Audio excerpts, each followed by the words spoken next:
Violent protests continue in Nicaragua as students seize the engineering university in Managua. The students were demanding President Daniel Ortega's resignation and were met by riot police. There were several reported injuries. 84 people have died and 860 people have been wounded since the protests began in mid-April. What began as calls for Social Security reform has now turned into mass protests against Ortega's leadership. So joining us now from Nicaragua via Skype is investigative journalist Carlos Chamorro. Thanks so much for joining us, Carlos. What's the latest news on the student protests?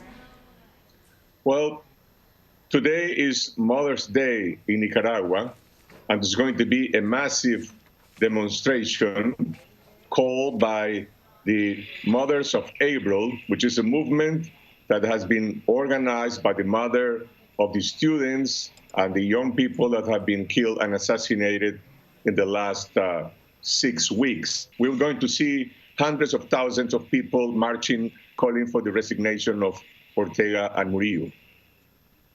So 8 people died over the weekend, as you know, after a week-long talk between the government and the opposition. What was said during these talks, and why did they not work? Well, now there is a process of going back to the talks, probably next Friday. The government has been refusing to discuss the issue of democratization, which is the main agenda of the Civic Alliance. The government pretend that the protesters will suspend their blocking of highways. And they said, well, we will not suspend it, but we will make it more flexible to allow vehicles to go in, every hour or something like that. So probably next Friday, a reinstallation of the dialogue. And the key point will be to see whether the government is willing to accept a discussion on full democratization. That's quite difficult to think at this moment because neither Ortega or his wife, Rosario Murillo, are willing to resign. So Amnesty International released a report basically saying that the Nicaraguan government has instituted a shoot-to-kill policy towards protesters. Is that what you're seeing? Do you agree with that report? Well, actually, Amnesty report confirms some of the journalistic investigations that we have produced. Last Saturday, we put a story based on the tomographies of people who were killed, and these were taken in one of the public hospitals.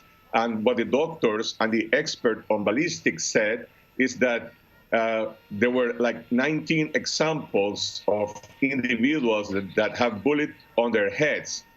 These were perpetrated by professional shooters using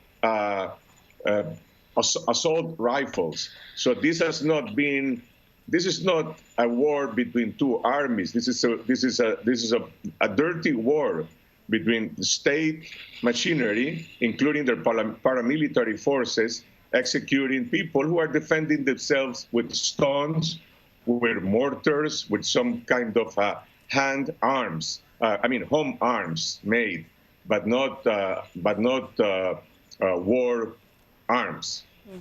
And Carlos, the UN has asked Nicaragua's permission to investigate the death of protesters, but so far the UN has not been given access. Is there anything at all the United Nations can do to stop these human rights violations? I think they can do a lot. The Inter-American Commission of Human Rights, they did their job. And in one of their main recommendations, they said Nicaragua needs a truth commission, an international truth commission. Well, that's the role for UN, but we require much more international pressure so that Ortega would allow that commission to be established and to come to Nicaragua. That's how the Inter-American Commission of Human Rights was able to come in. Ortega refused for 3 times, and it was because of the national and international pressure that he finally accepted that commission.